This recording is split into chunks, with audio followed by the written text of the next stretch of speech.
Meus irmãos, graça e paz a todos. Essa manhã abençoada que Deus nos dá. Nós estamos felizes e alegres pelas bênçãos de Deus em nossas vidas, né? E somos felizes por tudo que Ele tem feito na vida da igreja, na vida do corpo diaconal.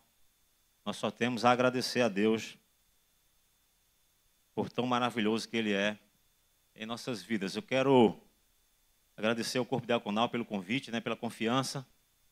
Que a palavra do Senhor nessa manhã fale profundamente aos nossos corações.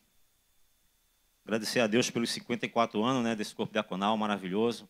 Certamente o primeiro diácono da igreja não foi há 54 anos atrás, né, mas a oficialização, né, como corpo diaconal faz exatamente 54 anos. Muitos já passaram por aqui, com certeza, e hoje estão na glória com o Pai, e outros estão servindo, e outros serão chamados para esse ministério. Contudo, irmãos, convém uma observação, que todo cristão ele é chamado para... Amém? Então, todo cristão ele é chamado para servir. O corpo diaconal é a separação, né, vamos dizer assim, daqueles que se destacam.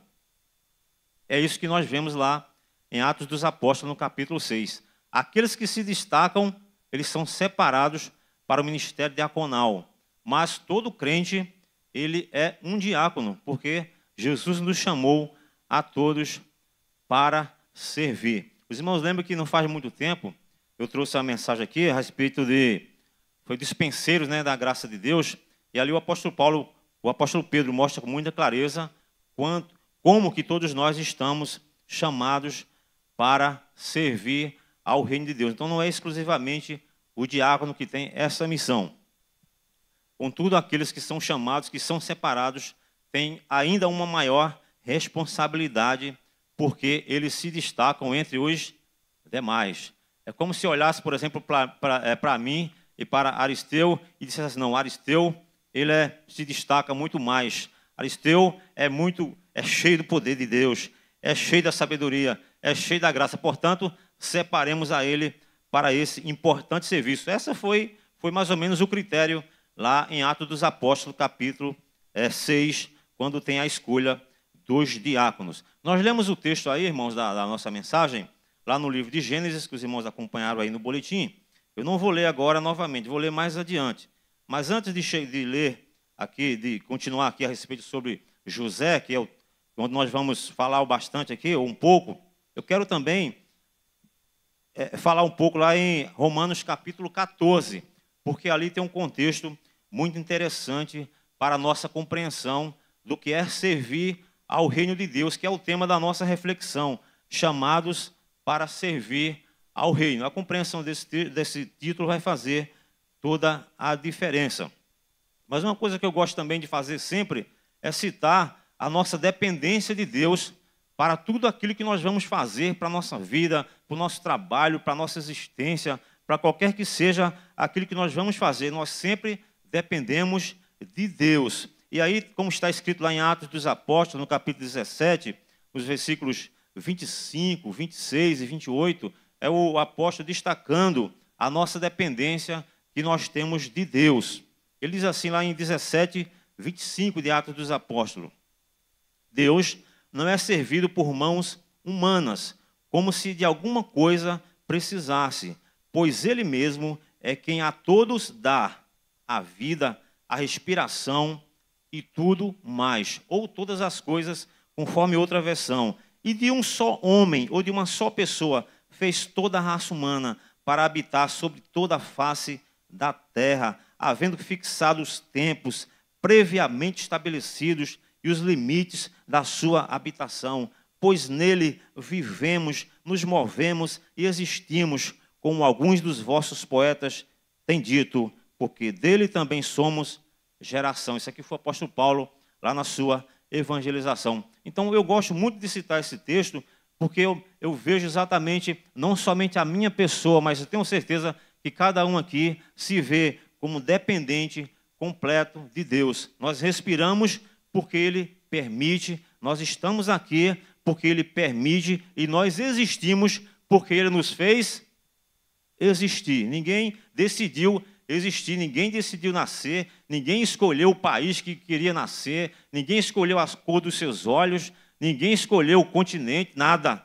Ele estabeleceu os limites da nossa habitação. Então, é por isso que eu gosto de citar essa passagem, porque me vem à mente o quanto que eu dependo de Deus para existir. Mas, como eu disse, quero primeiro fazer uma reflexão aqui em Romanos capítulo 14, que tem um contexto muito interessante para a nossa compreensão do que é servir ao reino de Deus, conforme o tema da nossa mensagem.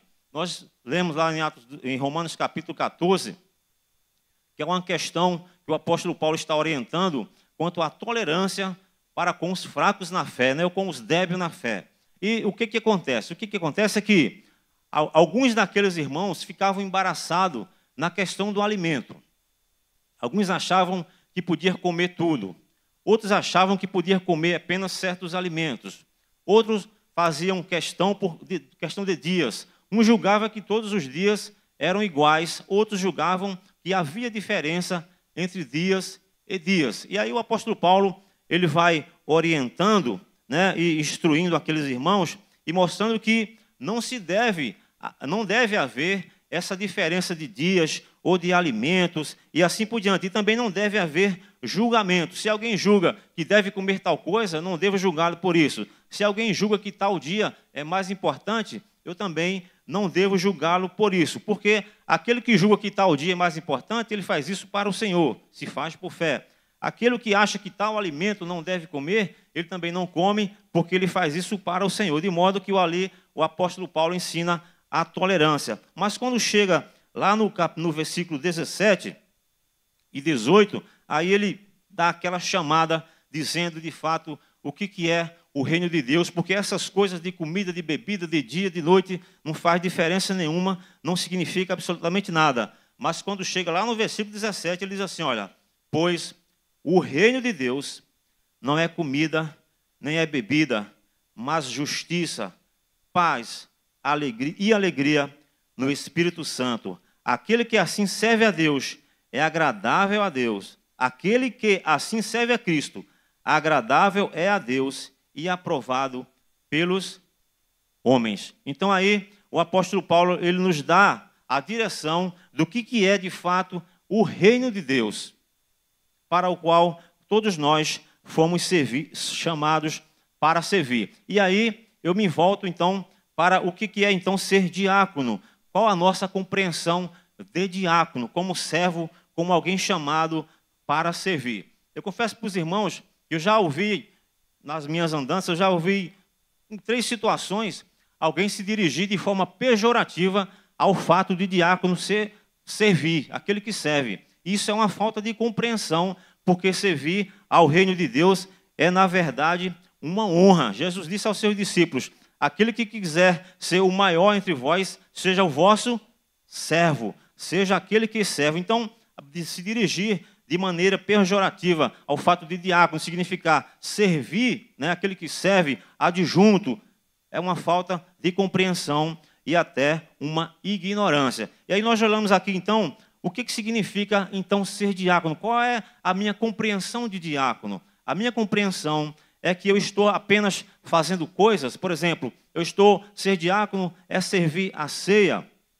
ser diácono é coletar as ofertas e dízimos, ser diácono é tomar conta do portão, é fazer visita. Essa é a minha compreensão de diácono. Se a minha compreensão de diácono é essa, eu vou ter uma linha de ação. Mas se a minha compreensão de diácono é aquela que é alguém chamado para servir ao reino de Deus, alguém separado para servir no importante ministério que cuida da obra de Deus, da casa de Deus, aí a minha compreensão e a minha motivação será outra. Porque são pensamentos completamente diferentes. Servir ao reino de Deus é muito mais do que fazer coisas, porque coisas não têm importância, mas o reino de Deus é muito importante na nossa vida. O reino de Deus é que faz a diferença da nossa vida. Então, dessa compreensão é que vem a nossa motivação para servir. Por que é que o apóstolo Paulo se desgarrava, se entregava, sofria, como ele diz, para que de alguma forma ele levasse alguém a Cristo? Porque ele estava convicto que o seu trabalho era muito mais do que ir atrás das pessoas. O seu trabalho era muito mais do que visitar países ou de fazer missões transculturais, como a gente escuta por aí fora. O seu trabalho era buscar as ovelhas do Senhor que estavam afastadas do reino, afastado do evangelho, afastado do aprisco do pastor. O seu trabalho era esse. Por isso que ele se desgarrava buscando todos os dias aquelas pessoas. Então veja qual era a compreensão do seu trabalho. Aquele, todavia, que tem a compreensão que é apenas para fazer coisas, um dia ele vai estar disposto, outro não vai estar, não haverá muita importância, porque ele está apenas fazendo coisas, mas o serviço do reino é completamente diferente. Aí o apóstolo Paulo diz que o reino é justiça, paz e alegria no Espírito Santo. E aqueles que servirem ou servir desta forma é agradável a Deus e aprovado diante dos homens ou aprovado pelos homens. Então, primeiramente, o apóstolo diz que o reino de Deus é justiça. O que seria, então, essa justiça? Observem. Justiça, primeiramente, nós podemos entender como sendo a virtude. Virtude, no contexto aqui, do coração em que Deus está presente. É impossível Deus estar presente num coração, ter transformado sua vida, mudado sua forma de entender o mundo e ele continuar praticante da injustiça, vamos dizer assim. Porque não combina. Não combina com o reino de Deus presente em um coração a prática da injustiça. Inclusive, lá em 1 Coríntios capítulo 13, quando ele fala do amor, ele diz que o amor não folga ou não se alegra com a injustiça. Então, a justiça, sim, essa como sendo virtude de um coração transformado, essa faz parte do reino de Deus. E é isso que o apóstolo Paulo está dizendo inicialmente. E, por exemplo, nós lemos lá em Filipenses, no capítulo 1, no versículo 11, o apóstolo Paulo está orientando, dizendo para aquela igreja, e logicamente nós aplicamos para nós, cheios dos frutos de justiça, que são por Jesus Cristo, para a glória e louvor de Deus. Como ainda em Efésios 5, 8 e 9, porque outrora vocês eram trevas, mas agora são luz no Senhor. Vivam como filhos da luz, pois o fruto da luz consiste em toda bondade, justiça e verdade. Então, essa é a justiça do reino de Deus, que permeia o reino de Deus e que está em nossos corações. É a primeira definição. A segunda definição, ainda no contexto da justiça do reino, é aquela que vem da cruz. E essa é superior a todas as outras.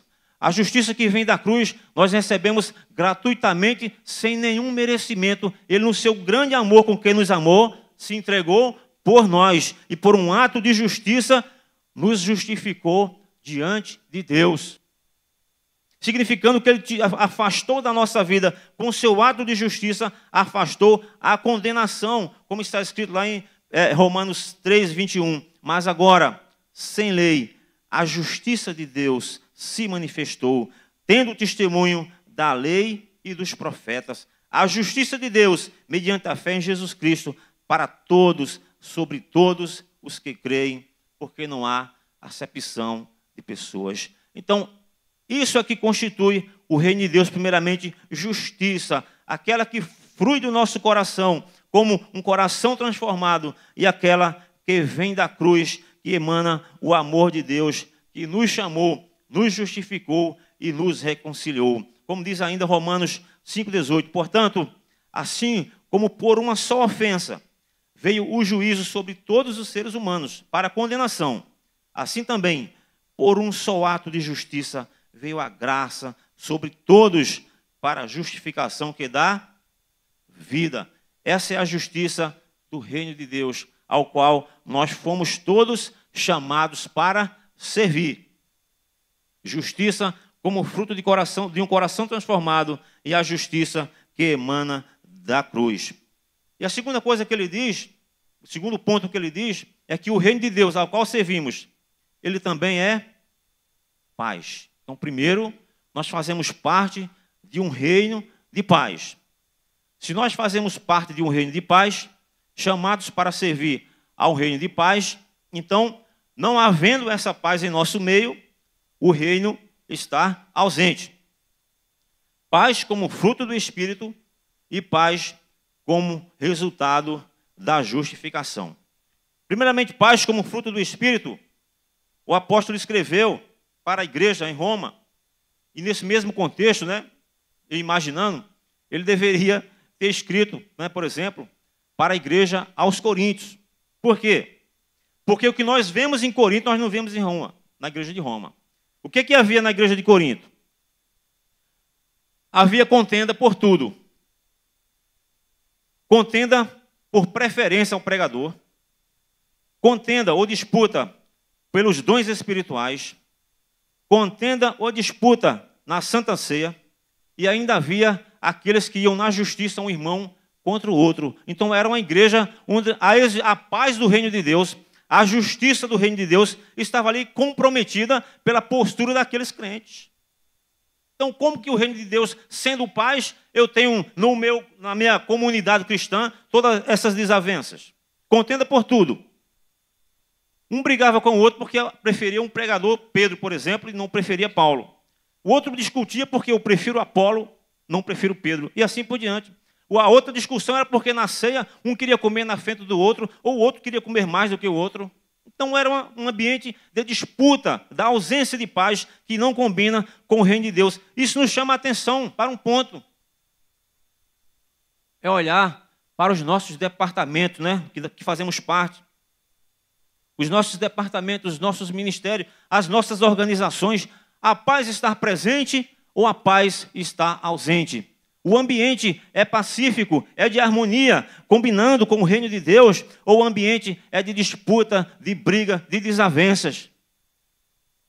Se o ambiente é pacífico, é de paz, é de harmonia, ali está o reino de Deus presente. Ali há corações que exalam o cheiro do reino de Deus, a presença do reino de Deus. Mas se o ambiente é brigas, disputas e pelejas, de fato, o reino de Deus está ausente, porque essas coisas não combinam com o reino de Deus. E aí o apóstolo escrevendo aos Colossenses, lá no capítulo 3, no versículo 15, ele diz assim, que a paz de Cristo seja o árbitro no coração de vocês. Pois foi para essa paz que vocês foram chamados em um só corpo, e sejam agradecidos. Então, foi para a paz que Cristo Jesus nos chamou. Foi para a paz do seu reino que ele nos chamou. E aí, quando chega lá em Romanos, no capítulo 12, no versículo 18, ele diz ainda, veja que coisa interessante. Se é possível, no que depender de vós ou de vocês, vivam em paz com todas ou com todos os homens, em outra versão. Então, naquilo que depender de mim, naquilo que depender do meu esforço, eu devo buscar a paz com todas as pessoas, para a convivência, quer seja em casa, quer seja na igreja, quer seja no departamento, quer seja no ministério diaconal. Devo me esforçar para viver em paz com todas as pessoas, porque essa postura é conivente com o reino de Deus. Então, ele nos chamou para a paz, não para para as brigas, não para as disputas e assim por diante. A segunda vertente é que a paz, ela também triunfa da cruz, ela vem da cruz. Como ele diz aí em Romanos ainda, no capítulo 5, no versículo 1, justificados, pois, mediante a fé, temos paz com Deus por meio de nosso Senhor Jesus. Sabe por que ele cita isso, esse texto? Porque todo homem afastado de Deus, vivendo no pecado, ele é inimigo de Deus. Todo homem vivendo no pecado, afastado de Deus, ele é inimigo de Deus. Uma vez chamado, reconciliado, justificado, Cristo estabeleceu a paz entre o homem, e apaziguou, entre o homem e Deus, e assim essa paz triunfa da cruz. Então, não é qualquer paz. Primeiro, tem duas situações: a paz que resulta do nosso coração transformado e a paz que vem da cruz. E outro ponto interessante é que essa paz, ela excede a todo entendimento. Ela é tão profunda que nós nem sequer conseguimos entender a paz que triunfa da cruz. Porque quem, por si mesmo, com um ato de amor, decide morrer pelos seus inimigos? É certo que por alguém que seja bom, de repente, algum voluntário no mundo apareça. Mas pelos seus inimigos, dificilmente alguém se daria a si mesmo para morrer em tal situação. Então, tamanha é a profunda dessa paz que vem da cruz. E ainda o apóstolo continua dizendo que não é somente justiça, mas é paz, é justiça, paz e alegria no Espírito Santo. São 3 pontos fundamentais, importantíssimos entender isso aqui, do que é o reino de Deus na nossa vida. Não é a alegria nas coisas terrenas, não. A alegria do Espírito não é a alegria que vem das coisas terrenas, não é a alegria que vem das conquistas, dos amigos, é muito mais do que isso. A alegria do Espírito Santo, que ele diz aqui, é aquela alegria que somente corações transformados podem sentir. Somente. E somente aqueles que estão servindo a Deus na compreensão do que seja o reino, podem sentir. Conversa, por exemplo, não tem aqueles crentes murmurador? Conversa com ele se você sente a alegria do Espírito. Conversa com ele se você sente a paz do Espírito. Não sente. Porque a paz do Espírito, a alegria do Espírito, só está em corações transformados que entendem o que é servir a Deus. Então, é alegria como fruto do Espírito, como está aí em Gálatas 5:22. Mas o fruto do amor, mas o fruto do Espírito é amor, alegria, paz. É o que procede do Espírito Santo. É Ele que proporciona essa alegria que nenhuma outra situação pode proporcionar. E tem aqueles crentes também, né? Me permita chamar diáconos também, que não estão alegres com nada. Tem ou não tem?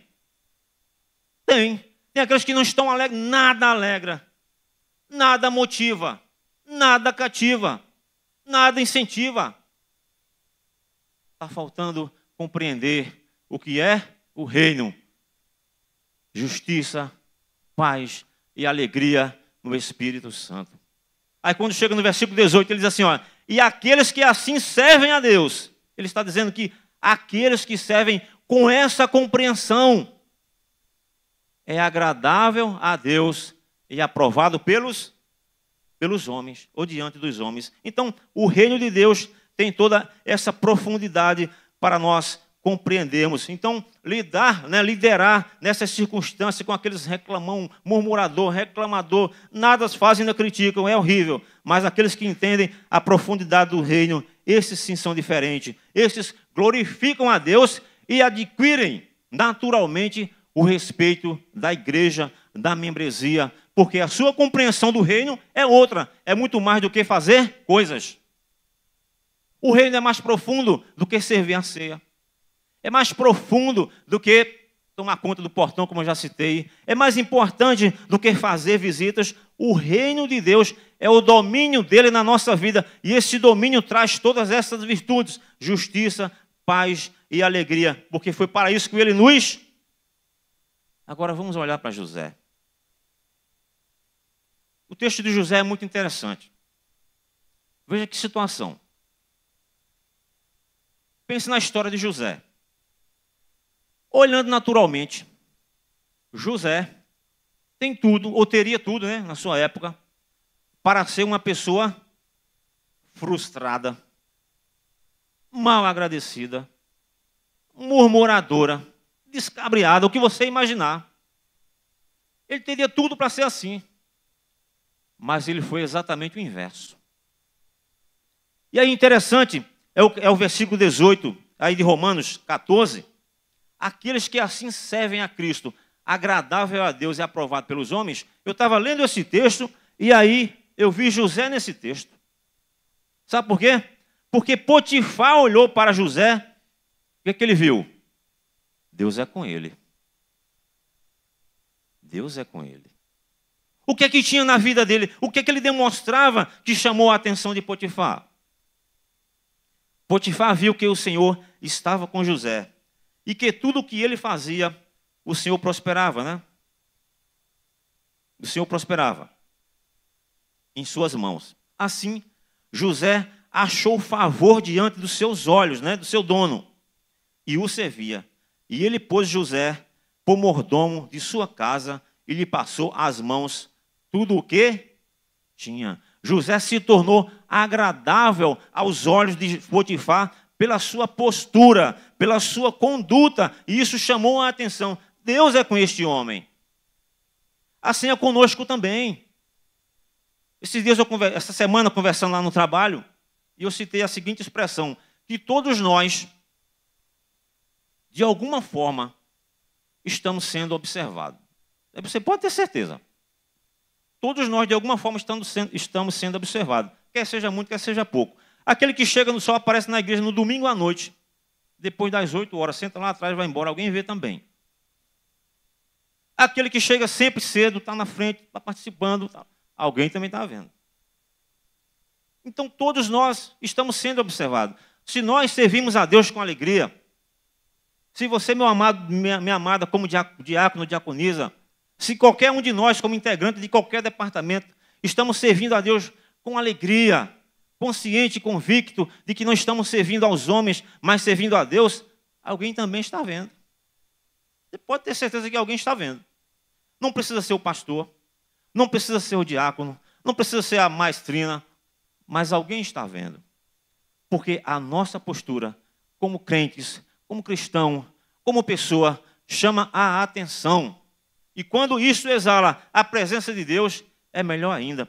Somos aprovados por Deus e agradável aos homens. É assim que aconteceu na vida de José. E desde que Potifar o fez mordomo de sua casa e encarregado de tudo o que tinha, o Senhor abençoou a casa do egípcio por causa de José. A bênção do Senhor estava sobre tudo o que tinha, tanto em casa como no campo. Então, aquilo que naturalmente era para ser um fracasso, foi transformado em bênção. José, que deveria, né, naturalmente olhando, ser um homem fracassado, na verdade foi um homem próspero por causa da sua conduta diante de Deus, diante dos homens e por causa da presença de Deus em sua vida. Foi isso que chamou a atenção. E a segunda passagem, quando ele é lançado na prisão, a postura dele é a mesma, não muda. O carcereiro viu que José era diferente. O carcereiro viu que a graça de Deus estava na vida de José e o colocou como encarregado da prisão. E ele não se preocupava com nada, porque tudo estava nas mãos de José, porque o Senhor era com ele. A sua postura convencia e chamava a atenção. E aí, quando ele chega lá diante dos seus irmãos, aí que é forte a palavra, né?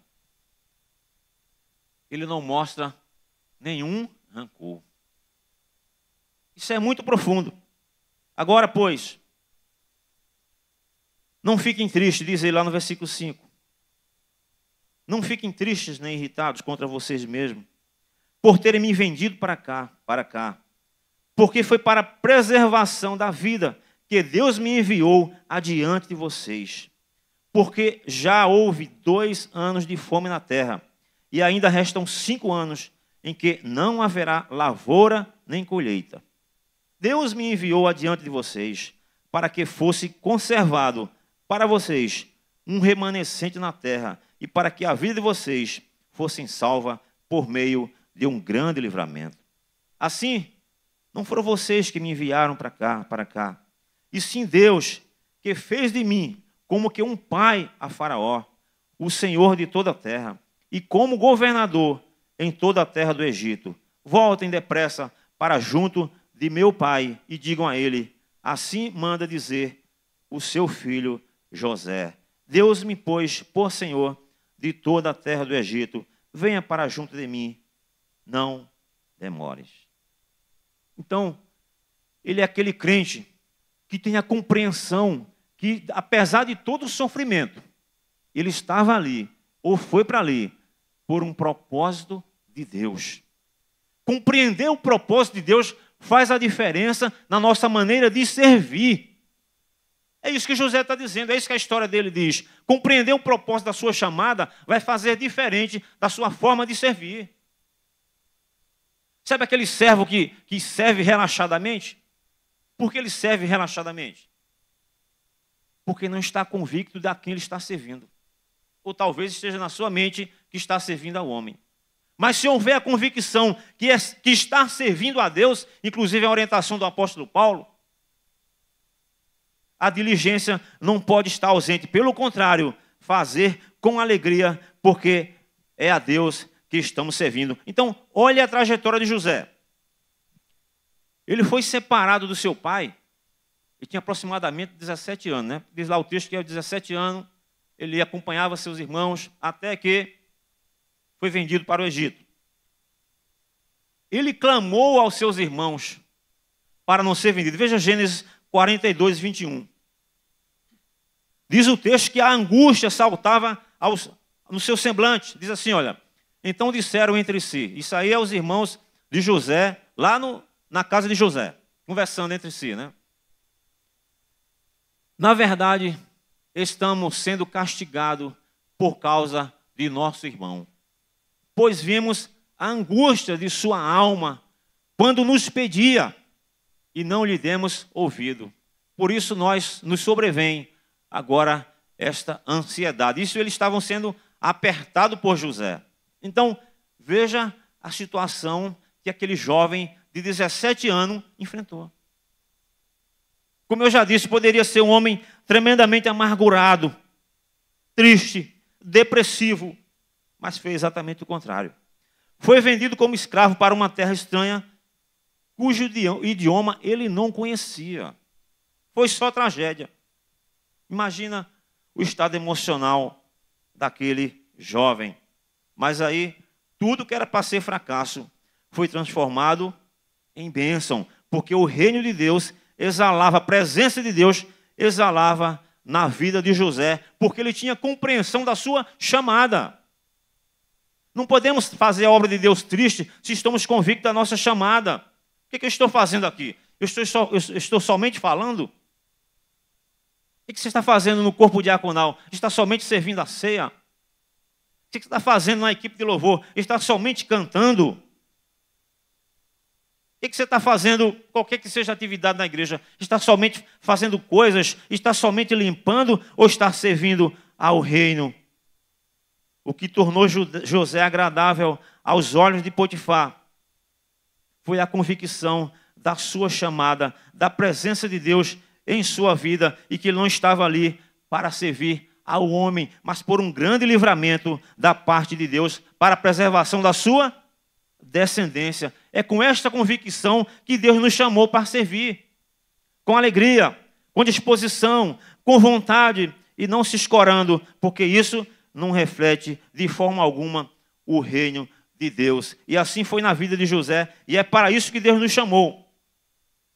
Então, quando ele encontra seus irmãos, ele mostra aquele coração em paz.